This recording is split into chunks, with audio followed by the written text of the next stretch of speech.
So you're on plan 3 and you're thinking about calling it quits early. What do you need to know and do to prepare for that? That's what this video is going to be all about. If this is your first time here, make sure you hit that big red subscribe button to subscribe and become a member of my community, and you don't miss any future videos like this one. A couple things you want to know. Number one, if you're retiring early, I'm assuming you haven't reached your full pension age yet. Otherwise, I wouldn't really consider it an early retirement, even though it may be earlier than what you were planning on doing. So if you're retiring before those ages, keep in mind that if you go to collect your pension, there's penalties that apply. So if you don't have 30 years of service and you want to take your pension early, there's penalties that apply for each year you take it early. They're pretty significant, so definitely you do not want to do that.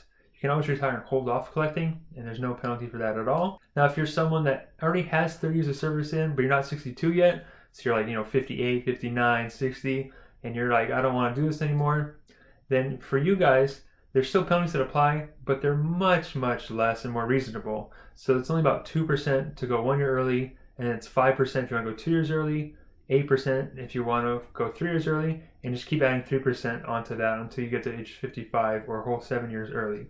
So now penalties is something you really don't want to take. A 2 or even 5% reduction isn't going to be in the world. In some cases, it may be worth it. Something you want to look at before pulling the trigger, of course.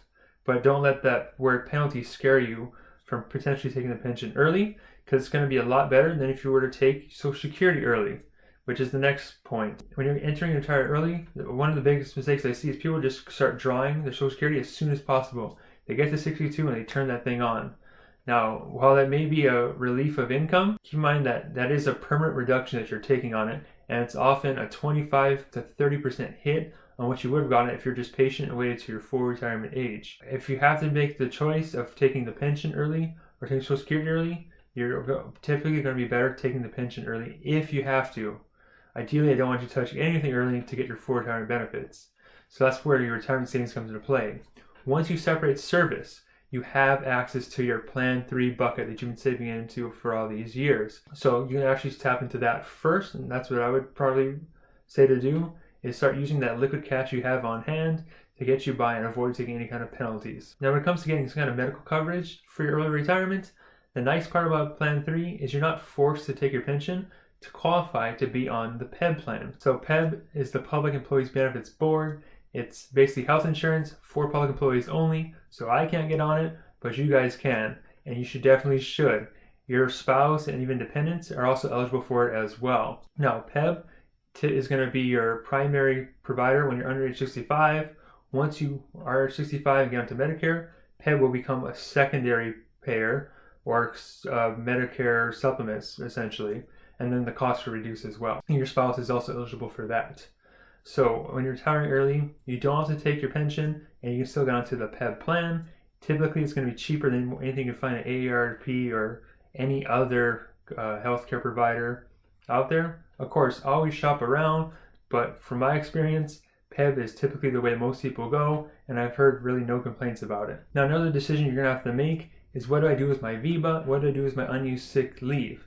So when it comes to sick leave, you have 3 choices. You can either use it all up before you leave and just enjoy it, the extra time at home. You can go ahead and just take the money in cash. You're going to be taxed on it all, but you have a little bit of money left over to do whatever you want with. And 3 is you can roll it into your VEBA account. And if you don't have a VEBA already, you should be eligible just to create one and then move the money into it. The benefit there is the money moves into that thing 100% tax-free. It grows tax-free, and it can come out tax-free. So it's got 3 big tax benefits out there. It makes it a really great investment. The downer here is when you do that conversion or move sick leave into VEBA, it's on a 4-to-1 basis. You don't get a quarter on the dollar, so significantly less. But the tax savings on it can be quite significant. And those assets do grow over time, so you can always use it at some point in the future for your retirement. Now, should I use my VEBA first, or should I use my other savings accounts? If you have money sitting in savings, really doing nothing for you, and it's above and beyond your nest egg or what you really need to live on in case of emergencies, then yeah, you can use some of that cash to pay for medical costs until you're eligible to get into Medicare.